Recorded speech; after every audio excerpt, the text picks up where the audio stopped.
अस्सलाम वालेकुम नाज़रीन, कुछ तबीयत नासाज़ी के बायस आपको तकरीबन 2 से 3 रोज़ अपडेट नहीं कर सकी, उसके लिए माज़रत। और मुझे खुद भी था कि साथ-साथ मेरे व्यूअर्स को इंतज़ार होगा तो टाइमली उनको अपडेट किया जा सके। बहरहाल कुछ बड़ी इंपॉर्टेंट डेवलपमेंट्स हैं और अब उनसे एक-एक करके आपको आगाह करेंगे। सबसे पहले बात करेंगे कि एक बड़ी गवाही जो है इमरान खान के हक़ में, या एक बड़ी कैंपेन, गवाही नहीं कैंपेन कह सकते हैं, स्टार्ट हो चुकी है। ये क्या मामला है? उसके साथ-साथ सुप्रीम कोर्ट में मुल्क की सबसे बड़ी अदालत और एक सफ़ेद इमारत जो एक सिंबल थी इंसाफ की, अदल के निज़ाम की, उसमें आज देगे चल गई हैं समोसों की, पकोड़ों की, चाय की, आवाम के, मेरे आपके टैक्स के पैसे के ऊपर। वो देखें क्या खुशी थी इतनी बड़ी, क्या सेलिब्रेशन थी की जा रही थी। और इलेक्शन कमीशन भी मैदान में आ चुका है और इलेक्शन कमीशन ने आज बाकायदा तौर के ऊपर खुद एक गवाही दे दी है, या खुद मज़ीद एक अपने इस इकदाम से साबित कर दिया कि वो कितना साफ़ और शफ़ाफ़ इदारा है।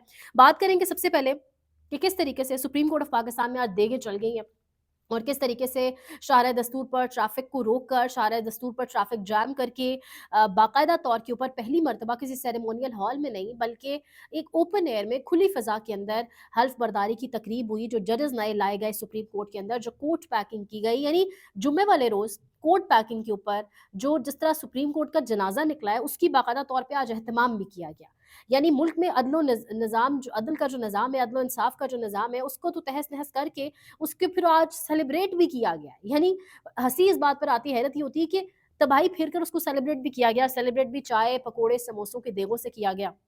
एक साहब पहले भी थे, काज़ी फ़ादीसा साहब, उन्होंने मेरे और आपके पैसे से इंसानी हकूक़ का मकबरा तैयार किया। आज उसी मकबरे के ऊपर फवाद चौधरी ने ट्विटर के ऊपर वीडियो भी लगाई है, उसी मकबरे के ऊपर आज देगें पकाई जा रही थी। इमेजिन करें आप, ये हम अपने पाकिस्तान की बात कर रहे हैं। इंसानी हकूक़ का मकबरा बनाया था काज़ी फ़ादीसा ने, और जो कुछ उन जनाब ने किया था हम सब जानते हैं। उसी मकबरे के ऊपर आज देगें बनाई गई, और देगें बना के सेलिब्रेशन किस लिए की गई कि जो 7 नए जजेस अपॉइंट किए गए, उनसे हल्फ़ लिया गया आज। और ये 7 जजेस क्यों लाए गए? सिर्फ़ इसलिए कि 26वीं आईन तरमीम की जो तलवार एक लटक रही है फुल कोर्ट की, कि किसी भी टाइम ये तरमीम उड़ जाएगी, ताकि अब ये 7 जजेस हो गए, तब अपनी मर्ज़ी का नंबर सुप्रीम कोर्ट के अंदर पूरा हो गया है। अब इनसे हल्फ़ लेकर अब बस सुकून है, अब किसी भी वक़्त हो सकता है फुल कोर्ट की दरख़्वास्त को लगाकर फुल कोर्ट के सामने 26वीं आईन तरमीम की दरख़्वास्त को लगा दिया जाए, क्योंकि अब तो अपनी मर्ज़ी के जजेस आ चुके हैं। और तमाम तर जजेस इसके अंदर शरीक थे, लेकिन इस तकरीब के अंदर भी जो मरकज़ निगाह थे वो मंसूर अली शाह साहब थे। इस तकरीब के अंदर भी मंसूर अली शाह साहब एक जानिब से आ रहे थे, याया अफरीदी साहब दूसरी जानिब से आ रहे थे, और याया अफरीदी साहब को बाकायदा तौर पे मंसूर अली शाह साहब ने आप कहें इग्नोर किया। तो तकरीब के अंदर भी आमिर फारूक साहब एक कोने में खड़े थे अपने अहल खाना के साथ, जिनको अब सुप्रीम कोर्ट के अंदर लाया गया है। तो यानी दुनिया सब जानती है, यानी मीडिया का घेरा भी किस जज के गिर्द था, मीडिया भी किससे सवालात कर रहा है, अवाम भी किसको समझ रही है। लेकिन आज इंटरेस्टिंग ये हुआ कि मंसूर अली शाह साहब ने वाज़ेह तौर पर कहा, जब उनसे पूछा गया कि आपके खिलाफ और कुछ जजेस के खिलाफ भी रेफरेंस लाने की बात हो रही है, क्योंकि राना सनाउल्लाह की बात रिपीटेडली कर चुके हैं, तो मंसूर अली शाह साहब ने कहा कि जब रेफरेंस आएगा तब देखेंगे, हुकूमती जिस शख्स ने लाना है, जिसने भी लाना है ले आए, तब देखेंगे। यानी ये जजेस, अगर आपको लग रहा है कि मैदान छोड़कर चले जाएंगे, जो कुछ जजेस रह गए, आप लोग कमेंट्स भी करते हैं कि इन जजेस से भी कुछ नहीं होगा, सुप्रीम कोर्ट से कुछ माना कुछ नहीं होगा, क्योंकि जो अवाम का एतमाद है वो बिल्कुल सिफर हो चुका है। लेकिन ये जो कुछ जजेस हैं, ये जो कुछ आवाज़ें, एक बात माननी पड़ेगी कि मंसूर अली शाह साहब को सिर्फ इसलिए चीफ जस्टिस नहीं बनाया गया क्योंकि उन्होंने ताकतवरों से मुलाकात नहीं की। वो उनकी जो रिक्वायर्ड लिस्ट थी उसके ऊपर पूरा नहीं उतर रहे थे। मंसूर अली शाह साहब की गलतियाँ अपनी जगह पर मौजूद हैं, जो उन्होंने बंदियाल दौर के अंदर की, जिस तरह उन्होंने अता बंदियाल साहब का साथ नहीं दिया, इलेक्शंस बरवक़्त होने वाले मामले के ऊपर वो खामोश रहे। उस वक़्त सुप्रीम कोर्ट के अंदर जो सियासत चली उसमें ऑब्वियसली उनका एक किरदार था, लेकिन आज मानना पड़ेगा कि वो एक सही जानिब खड़े हैं, और एक तवाना आवाज़ ज़रूर है, और उनकी एक हीट महसूस हुई थी जिसके बायस उन्हें सुप्रीम कोर्ट का चीफ जस्टिस नहीं बनाया गया। और अब आज जब उनसे सहाफ़ियों ने सवाल किया तो उन्होंने कहा हम मौजूद है अपनी जगह के ऊपर। तो ये एक उम्मीद की किरण इसको आप कह सकते हैं, बेशक 1% की उम्मीद, लेकिन एक है कि ये जजेस अपनी कुर्सी छोड़कर, अपनी जगह छोड़कर कहीं नहीं जा रहे। ना मुनीब अख्तर साहब जा रहे हैं, ना मंसूर अली शाह साहब जा रहे हैं, ना जस्टिस शाहिद वहीद जा रहे हैं, ना अकील अब्बासी, यानी कोई जज नहीं जा रहा, ना आयशा मलिक साहिबा जा रही हैं, सब अपनी जगह पर मौजूद हैं। आयशा मलिक का ज़िक्र हुआ, तो और आयशा मलिक आमिर फारूक साहब को क्रॉस करते हुए निकल गई और आमिर फारूक से मिली नहीं। तो यानी सुप्रीम कोर्ट के अंदर भी मामलात तल्ख़ ज़रूर हैं, तो अब इस तरह की सुप्रीम कोर्ट के अंदर याया अफरीदी साहब मज़ीद मामलात को आगे कैसे लेकर जाएँगे, ये भी एक अहम है और देखना होगा। आज बड़ी इंपॉर्टेंट डेवलपमेंट हुई अमरीका से। امریکہ کے ڈیولپمنٹ کو بڑی بدقسمتی سے امپورٹنٹ کہنا نہیں بنتا، کیونکہ امریکہ کا بنتا نہیں ہے کسی بھی صورتحال میں ہمارے ملک کے اندر انٹروین کرنا، لیکن جب پاکستان میں انسانی حقوق کی خلاف ورزیاں عروج پر ہوں، جب لوگوں کو ان کے گھروں سے اٹھا کر، جب لوگوں کے 13 سال کے بچوں کو اٹھا کر ان سے یہ حلف لیا جا رہا ہو کہ بتائیں آپ کا بچہ سیاست میں نہیں ہے، یعنی آپ امیجن کریں ان کے اسکرپٹ رائٹرز کو اور ان کی دماغ کو اور ان کے دماغوں پہ کیا پردے پڑے ہوئے ہیں کہ 13 سال کے بچے سے حلف لے رہے ہیں۔ ایم پی اے ہیں پاکستان تحریک انصاف کے، پنجاب اسمبلی کے اندر ان کی تقریر بھی سامنے آئی ہے، فروخ جاوید مون، میں غالباً غلط نہیں لے رہی ہوں کی نام، 8 فروری کے واقعے کے اوپر ان کے گھر پر ریڈ کیا گیا اور ان کے بچے کو، 13 سالہ بچے کو لے جایا گیا، یعنی یہ عالم ہو چکا ہے، آپ اندازہ لگا لیں، کبھی عورتوں پر ہاتھ ڈالنا، کبھی اتنے چھوٹے چھوٹے اممیچور بچوں سے حلف لینا۔